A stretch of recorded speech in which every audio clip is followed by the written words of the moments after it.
Hello and welcome to another episode of the program, Issues of the Moment, where we get to talk about issues affecting our society and the way forward. As we all know, recently we've seen cases of defection, buying of tickets and here and there. But today we have a guest in the house to discuss this with me. With me in the house we have Dr. Engineer Garba Umar. He is the Member Technical Committee Officer of the Senior Special Assistant to the President on Political Matters, Presidency, Abuja. Sir, you are welcome on the program. Thank you very much. Sir, maybe you have a better way that you want to introduce yourself. May we know you a little? No, you have said it all. I am Engineer Dr. Garba Umar. I am a member of the Technical Committee, Office of the Senior Special Assistant to the President on Political Matters, Presidency, Abuja, and as well I'm the National Secretary of Buhari Youth Organization, BYO. All right, sir. Yeah. Please, the issues of defection all over the country now. Everywhere you go to, is either someone is defecting from APC to PDP or PDP to APC. Please, can you throw more light on that? What is your take on it? Yeah, my take on it is that this is normal in politics. And most of these people defecting, they are running to see how they can get a soft landing for themselves. Like if you look at it, anybody moving from the ruling party to an opposition party, if you look at it critically, you know that there is a problem. Otherwise, nobody will leave the winning team and then go to the losing side. So these people defecting from APC to other parties, most of them have issues.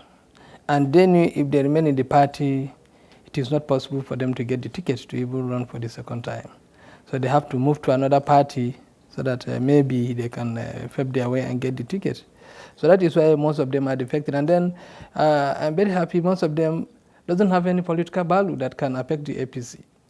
APC is a party that is already on ground and it has the four legs to stand very well. So there are some people that are pillars that if you list them in the party, you know that the party is having problem. Most of these people are the people that came in on their own. They are not even part of the merger. You know, there are three major parties that form the APC, that is the ANPP, the CPC, the ACN. Most of them are not in any of this party. Some of them call themselves a new PDP or whatsoever. These are the people that, when they are rejected in their mother party in 2014, then they came on board when they realize the winning trend is moving. So they have no option than to run and join. So most of them came even after the merger.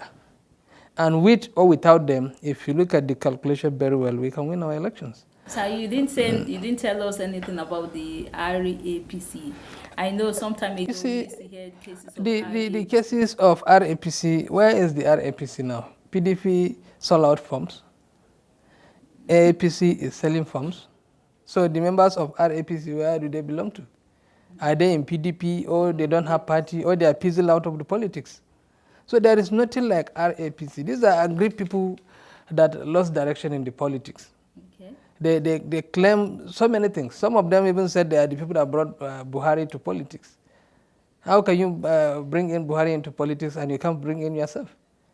If you bring in Buhari and you are instrumental to his winning as the president, okay, go back to your state and even win, even if it is a senator or reps. When you say lost direction, what exactly do you mean? What I'm saying is this: some of these people have cases. When I say cases, some of them, there is a person that was involved in issue of bribery, which was the major reason why President Buhari threw him out. So now he defects to one party called RAPC, and he's making all sorts of noise. So that is what I'm saying. Because he knows even if he remains in the APC, the president will never work with anybody that has a questionable character. Okay. So that is what I'm saying. Okay. Yes. Please, can you just tell us, I think the trending thing now is the difference between direct and indirect party. You see, can we know the difference? When we said direct primaries, is the process whereby all the party card-carrying member will participate in the selection of the flag bearer of the party in all offices. That is from the unit to to local government and to the state level. The election will just be conducted like a general election. Everyone will vote. So long as you are a card-carrying member of that party, you will vote. That is what is direct primaries. But in the case of indirect primaries, it is only the delegates that have the privilege to vote, which the delegates are not more than, we can say, 5 or less than that percent of the members. So that is the confusion. Some people are agitating for direct, while some are agitating for indirect. And all of them have their own reasons. I was an advocate of direct primaries, okay, but I later on come to realize, in the case of Northeast, we have issue of a record. We don't have the real database of the members of the party. So okay, if you are to conduct the direct primaries, it is going to be a problem. I was advocate of direct primaries. I do a lot of things. But later on, I have to give a chance and listen to those people agitating for indirect. And I am convinced with the reasons they gave. If you look at it in the Yobe State, they have already concluded. And the party constitution give that power to the stakeholders of the state to convene a meeting and then decide on which type of primaries they want to go on, either direct or indirect. So that is what Mr. President did. He reminded them, okay, go by the constitution. So like in Yobe State, they called for the meeting of the stakeholders. They had a meeting. Unanimously, they agreed, and they picked the present National Secretary of APC, Maimala Boni, to run as the flag bearer of the party. So you see, this is indirect primaries. But it is constitutional, and they go by the constitution. And likewise, I am aware that Borno is adopting the something. So it is not bad for any state to decide either direct or indirect primaries. It all depends. If the state doesn't have the resources to go for direct primaries because it needs a lot of resources, then they can go for indirect. Or if there is a security issues, they can go for any type of primaries they want. Whether direct or indirect, how is it going to benefit our political system? You see, the issue is this. Most of the people, especially the masses, so much believe in direct primaries because they will have that privilege to vote for their choice. When it comes to indirect, most of them feel as if they are being disenfranchised, okay, because it is a delegate from your ward that will go and vote and represent the whole ward. So many people are not happy. But it is all about enlightenment. As I said earlier, I was advocating for direct primaries. But when I was enlightened and I have some facts on ground, I agree with them. I hope you understand. So yeah, it is a matter of enlightenment. And to me, the issue of affecting the party, it will not affect the party because if the people call for direct primaries and you give them direct, that's not any problem.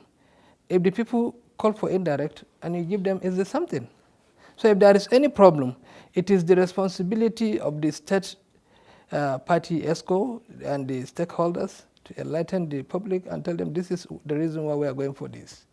Okay. So I don't think it have any negative effect on the party. Okay. Yes. On the issue of form purchase, you know, APC, when they brought out their prices for purchasing of forms, yeah, it was a little bit high. It was quite high, not a little bit. Yeah. So now, does it encourage, you know, our not too young to run, young chap that will bring 45 million to go and purchase a form?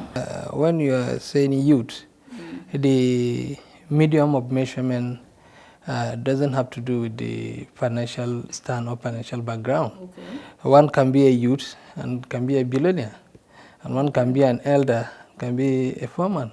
So when we said youth, it doesn't mean that the youth doesn't have money. Let's not talk about let's talk about the exorbitant rates.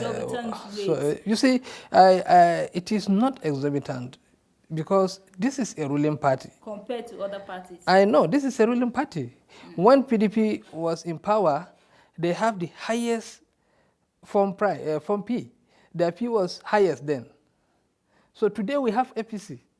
If you have a ruling party, the ruling party has a lot to do. We have a secretariat to take care of, and this is the responsibility of the party. And the party rely only on this selling of forms. Other parties, we know before, if you look at the previous system, apart from the form and other things, the party taxes the legislative and executive, all the officers, they are being taxed every month. Unlike this system, and this system is not like this. The party is not taxing anyone, and the government is not funding the party. But previously, it was the government that was funding the party. And the government even invited some friends of the government to fund the party.